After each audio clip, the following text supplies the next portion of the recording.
আসসালামু আলাইকুম। আশা করি সবাই ভালো আছেন এবং সুস্থ আছেন।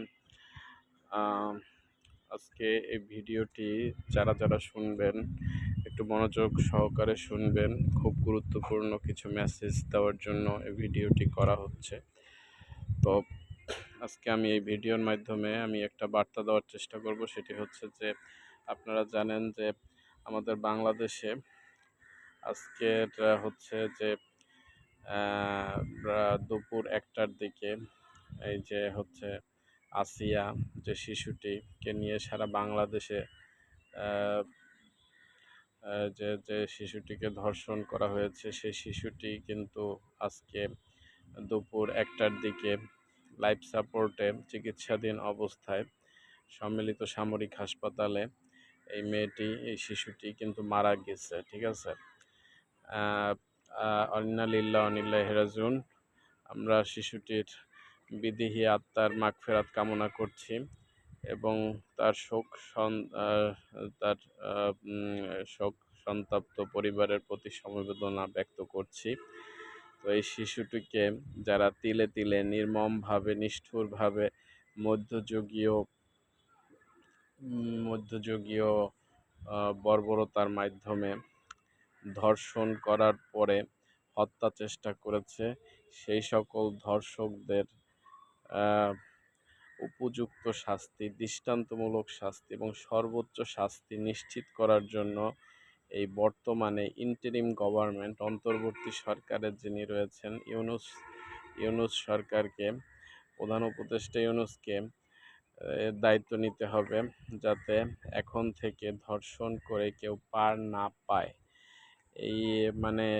এই শিশু আসিয়া হত্যার সাথে যে সকল ধর্ষক জড়িত, তার যে সকল আত্মীয় ভগ্নিপতি যারা জড়িত রয়েছে, তাদেরকে অতি দ্রুত তাদেরকে সর্বোচ্চ শাস্তি হিসেবে মৃত্যুদণ্ড দিতে হবে এবং মৃত্যুদণ্ড কার্যকর করতে হবে দ্রুত সময়ের মধ্যে। যেহেতু শিশুটি মারা গেছে, এখন এই এই ধর্ষণের সাথে যারা জড়িত আছে, তাদের সর্বোচ্চ শাস্তি নিশ্চিত করতে হবে। প্রধান উপদেষ্টা ইউনূসকে আইনের শাসন প্রতিষ্ঠা করতে হবে, যাতে ভবিষ্যতে আর কোনো শিশু এরকমের ধর্ষণের শিকার না হয়। তো এই ভিডিওর মাধ্যমে একটি বার্তাই দেওয়ার চেষ্টা করব ইউনূস সরকারকে। সেটি হচ্ছে যে, আপনারা এই আসিয়া হত্যাকাণ্ডের সাথে, আসিয়াকে ধর্ষণ এবং হত্যা চেষ্টার সাথে যে সব আসামিরা জড়িত রয়েছেন, যাদেরকে ইতিমধ্যে আপনারা গ্রেপ্তার করেছেন, তাদেরকে অতি দ্রুত আইনের আওতায় নিয়ে আসুন এবং তাদের সর্বোচ্চ শাস্তি, মৃত্যুদণ্ড কার্যকর করুন। প্রকাশ্য জনসম্মুখে তাদেরকে ফাঁসি দেন, অথবা অন্য যে কোনো নির্মম উপায়ে তিলে তিলে যেভাবে আসিয়াকে ওরা হত্যা করেছে, সেভাবে নির্মমভাবে ওদের মৃত্যুদণ্ড কার্যকর করবেন এই প্রধান উপদেষ্টা ডক্টর মোহাম্মদ ইউনূস। আপনার কাছে আমাদের সাধারণ দর্শক হিসেবে, আমাদের এদেশের একজন নাগরিক হিসেবে আমাদের একটি দাবি হচ্ছে, এই শিশু আসিয়া হত্যার সাথে এবং ভবিষ্যতে যারা ধর্ষণ করবে, তাদের প্রত্যেককে দৃষ্টান্তমূলক শাস্তি দেবেন, যাতে করে ভবিষ্যতে কেউ ধর্ষণ করতে সাহস না পায়। তো অতি দ্রুত এই আসিয়া হত্যার বিচারের দাবি করছি আমি।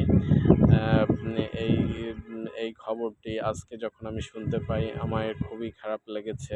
তাই আমি একটি বার্তা দেওয়ার চেষ্টা করেছি ভিডিওর মাধ্যমে। আশা করি ভিডিওটি যদি আপনাদের কারো ভালো লাগে, তাহলে ভিডিওটি শেয়ার করে দিবেন এবং এই আসিয়ার বিদেহী আত্মার মাগফিরাতের জন্য সবাই দোয়া করবেন, ও যাতে জান্নাতবাসী হয় এবং এই শিশুটিকে যারা হত্যা করেছে তাদের বিচার নিশ্চিত করার জন্য আপনাদের বাংলাদেশের প্রত্যেকটি নাগরিককে আমি আহ্বান জানাচ্ছি যে, আপনারাও এই আসিয়া হত্যার বিচার দাবি করুন, যাতে এই মেয়েটি স্বজনেরা তার এই হত্যার সর্বোচ্চ বিচার, সর্বোচ্চ শাস্তি, মৃত্যুদণ্ড, এই বিচারটি তারা দেখতে পায় খুব দ্রুত সময়ের মধ্যে। তো ভিডিওটি এই পর্যন্তই ছিল। ভিডিওটি যদি ভালো লেগে থাকে, তাহলে শেয়ার করে দিবেন। আহ, আজকে এই পর্যন্তই। সবাইকে ধন্যবাদ।